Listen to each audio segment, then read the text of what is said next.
Everybody, everybody, everybody.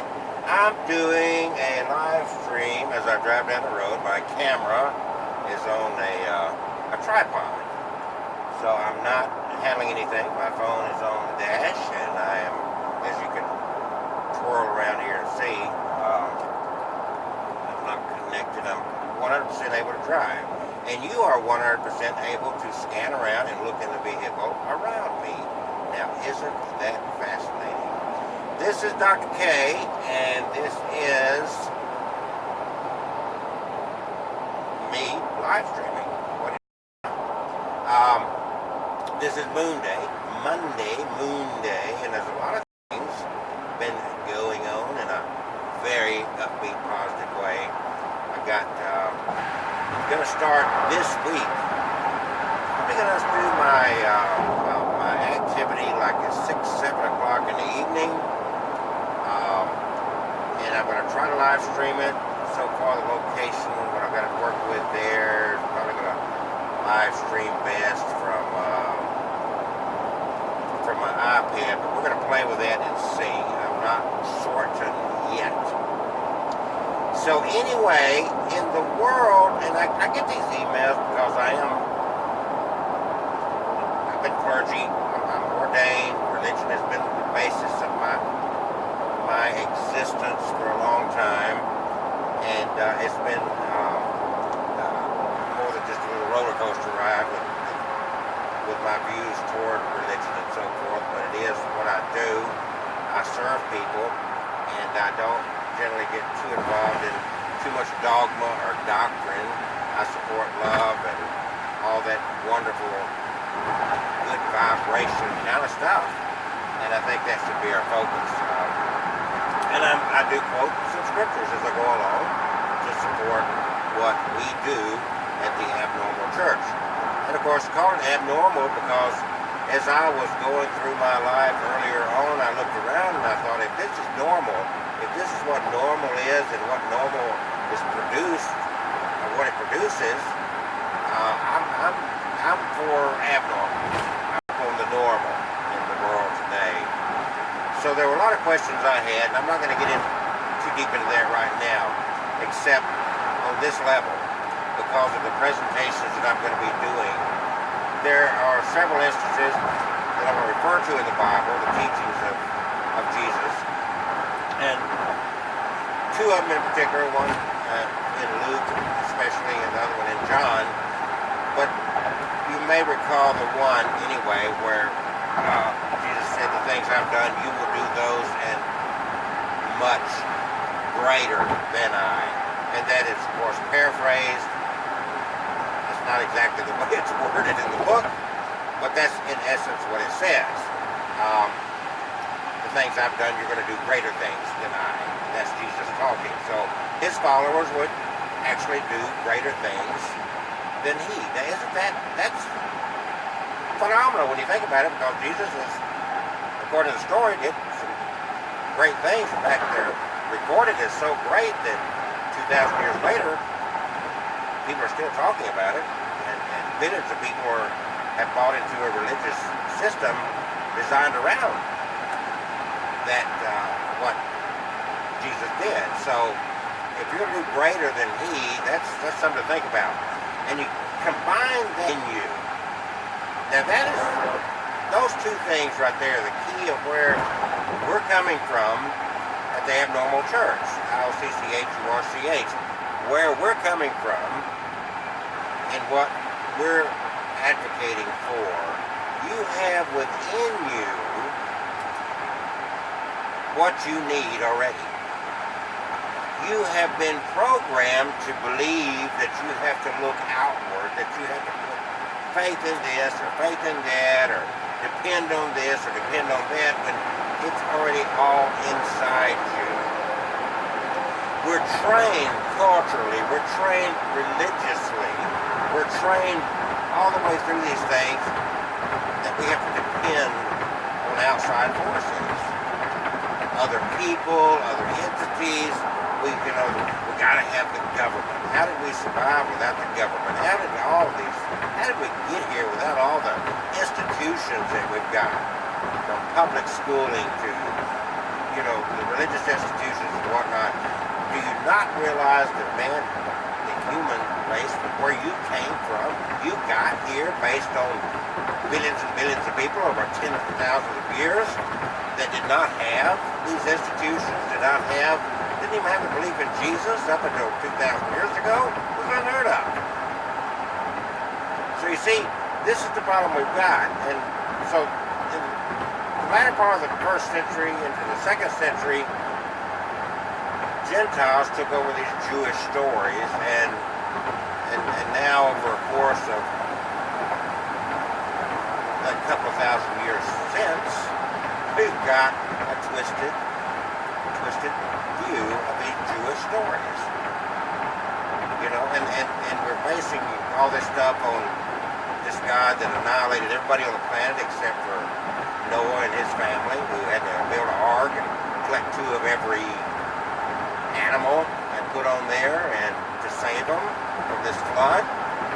So strong is this belief that this guy up in Kentucky had built this humongous replica with fake animals on it, with climate control and a snack bar, and clearly nothing close except maybe in size to what this ark boat would have been. But that's how convinced they are. It's that these things literally happen. I had a conversation. Somebody came to my house the other day, and they're talking about, trying to talk to me about the Bible, and when I brought them, we talked about Noah and the flood, and God killed babies, and women, and just everybody. And this person responded, it really surprised me. I mean, really, that'll freak me out. They compared babies to cockroaches, saying that if you had a cockroach, you kill the baby cockroaches, right? That's like, okay. Anyway, it's twisted. There's nothing good about that kind of teaching. There's nothing good to come out of the fact that you constantly tell people they got to beg for mercy. There's nothing good to come out of telling people that somebody had to die for you. And they had to die for you 2,000 years before you were born. Not only are you such a wretch, such a sinner, seemingly because you just happen to be born, this original sin thing that you inherited because you were born human, somebody had to die for you in a terrible, awful death that in their 30s, put to death by the state, and you have to ritualistically, symbolically drink their blood and eat their flesh to partake of this human sacrifice that was done for your benefit. There's nothing good can come from such a teaching. You're not a sinner. You're a human. You diminish the power of your own God by viewing it that way. If God is all-knowing, then he would have known immediately upon the creation of the first couple exactly what was going to happen, right? It would have already been predicted. It was foreordained that these things were going to happen because God knows all, right? That's the teachings they give. So here you go, and you've got this teaching, and the snake talked to the woman. We're all suffering through this stuff because why? Because the first couple ate some fruit from a tree, violating a law that was established by their creator God. It's a harsh punishment. So would you give equivalent punishment to your child that dug into the candy bowl on the counter when you told him not to? That's basically what we're talking about here. There is a lot of good things to be learned from these stories, but not in the Gentile sense, not in the sense of what it has been interpreted and reinterpreted. Bible literalism is basically what it is, and that is the problem we Gentiles have. There are good lessons to be learned, and the one we're going to focus on now is that you've got within you, you don't need that codependence is the problem. That codependence, it comes almost like that abused spouse syndrome. Why don't you leave that abusing husband, that man that treats you like crap? Well, he loves me. I know he loves me. Yes, I deserve the beating. I mean, I did mouth off. I did spend some money I shouldn't have, and so he had the right to beat me. And that's basically what you got with your God, the best your God. This is why it was so easy for the male to be so abusive to women through the centuries, because that's pretty much where, from a Christian viewpoint, where it came from. It's like, that's okay. I mean, that's what God did. It's like, you screw up, you're going to get punished in a very harsh way. So, I mean, women to be in subjection to the men and so forth. I'm kind of getting sidetracked. Let me get back on point. If you're going to do greater things than Jesus did, according to that scripture, and if the kingdom of God is within you, then you were born to succeed. You were born to succeed. Isn't that interesting? You were programmed the moment you were born, the moment you came out of the womb, the programming started. Culturally, based on this time and bubble and space and time that you were born in, culturally, religiously, your family, the government you're under, they all started programming you. If you'd been born as a native of this land 1,000 years ago, you would be living an entirely different life. And I'm not talking about not having the preacher conference. I'm talking about your views of maybe the smoking pot, or the way you viewed life in general. Forget about all the preacher conference. Those are just superficial things that I call it WMD, weapons of mass distraction. Don't get me wrong, I enjoy the preacher conference, but it doesn't change. It hasn't changed who we are. We still hate, we still love, we still kill, we still war, we still do all these things. We haven't changed. We still get hungry, we still get thirsty, we still get sick, we still die. The diseases may have changed over the years, but it still basically all remains the same, except our mode of transportation, our mode of communication, our caves are different, all the peripherals have changed.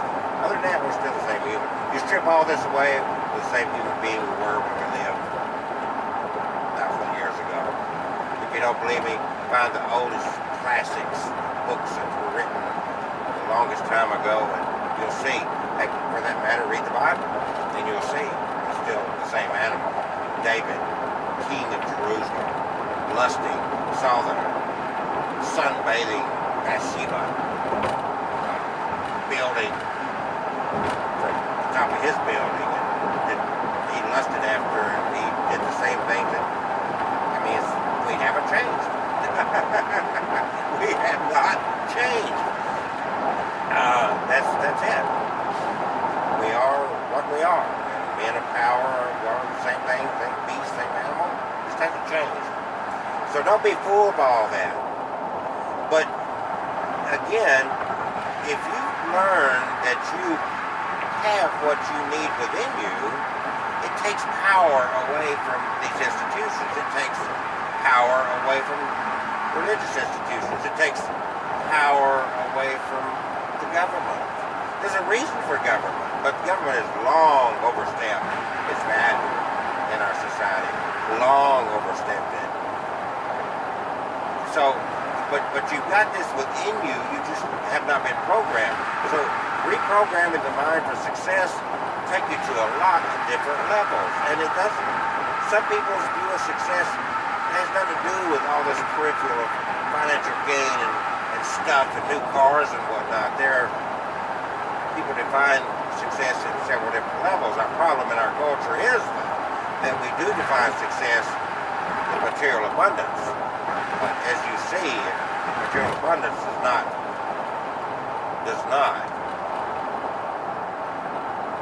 give the quality of life that most people think it does. You you have to change within you. You can have $100 and be happy. You can have $100 million and be happy too. You can have $100 and be miserable. You can have $100 million and be miserable too. You see it all the time. Wealthy people committing suicide. Poor people committing suicide. The money is simply a tool. How you use it, how you live your life, how you view life, those things. Once you come to terms with that you've got within you what you need, that the kingdom of God is within you, that you can reach within you, once you come to terms with this, then it changes everything. It changes everything for you. Then you can find the success you're looking for. Then you can. So this is the presentation. So the first thing we've got to do is to realize the reality of this. This is the reality of life. You've got to throw all this peripheral off and get real. What's it all about? You've got this time between your birth and your death. That's all you've got. Everything else is peripheral. Comes and goes. I've got a t-shirt that I had made up that says, "Without me, I am nothing." I came up with that because all through my life people would say, "What's the one thing you couldn't live without?" Well, the only thing I couldn't live without is me. That's just a fact. It's not that I miss my family. I miss my loved ones who have passed on. Don't get me wrong. But guess what? I still live. I'm still here.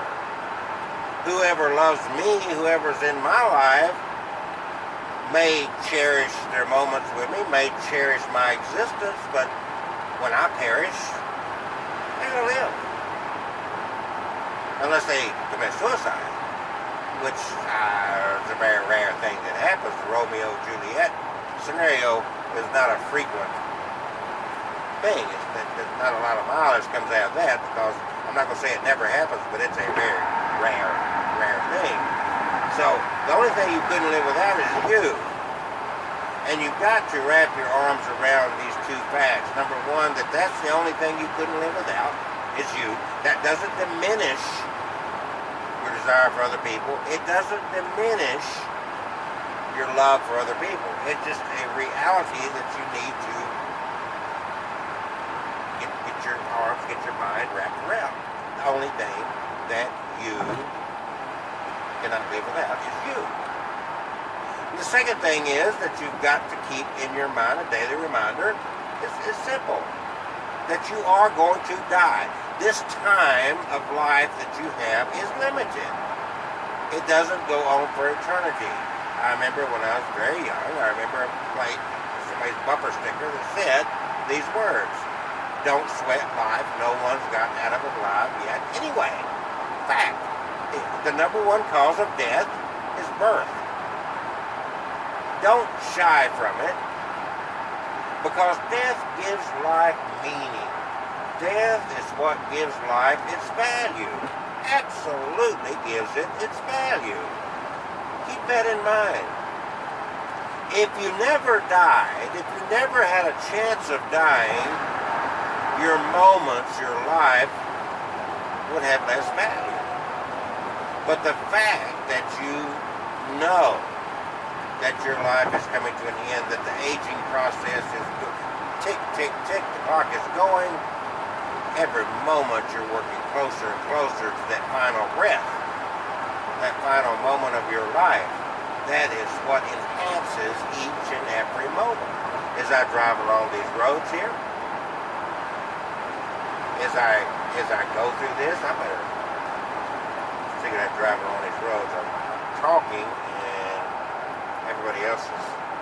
I'm not the only one speeding, but I don't need to do that. Anyway, that's what gives life meaning. When you get real, when you adopt a reality outlook on life, it does not diminish life, it enhances life. It empowers you. See, this is why religion is so strong in forcing, first of all, you didn't deserve the salvation you got. You didn't deserve the forgiveness you got. To get this forgiveness, you got to believe in this thing. Somebody had to die for you. You got to be reminded of this, because we're going to ask you to symbolically drink the blood and eat the flesh. We're not going to let you forget it. We're going to use this death instrument, the cross, and put it everywhere to remind you constantly somebody had to die for you. See, that's power. That takes the power away from you. And I'm about to come up here. If you look straight ahead the way I'm driving in this 360 camera, you'll see in Gardendale this huge cross up here. Huge cross. To remind you somebody had to die. You don't have the power. You have to depend. You have to beg for mercy.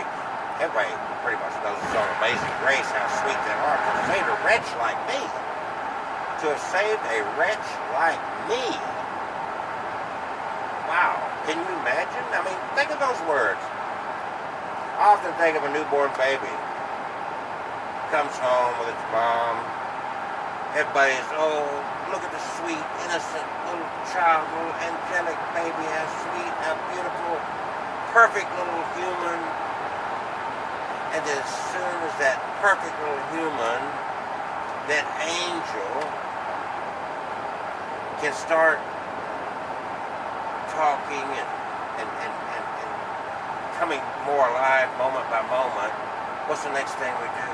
We start indoctrinating it with this thought that someone had to die for you, child, because you were born a human. Someone had to die for you because you were born a human. Can you get that? Literally, can you hear this? Someone had to die for you because you were born a human. You were born this perfect little child, but you got this original sin thing going, and this person 2,000 years ago died, spilled their blood, a horrible, horrific freaking death for you, because you had the bad freaking luck of being born a human instead of a ape, dog, or instead of a cat. Nobody had to die to save a cat from its sins, or a dog from its sins, or a gorilla from its sins, but gosh, a human, that's it. But the shift is there, and we constantly beg for mercy. We forgive us our sins as we forgive blah blah blah. Forgive, this is the problem. Unfortunately, this is a major problem with what we've got. So our view, where we go with this is, you have it within you. You don't need to look outward. You don't need to look as if you are a failed sinner, wretch, however you want to word it, that's in the songs and in the sermons and whatnot. No one had to spill their blood for you 2,000 years ago. You have the kingdom of God within you.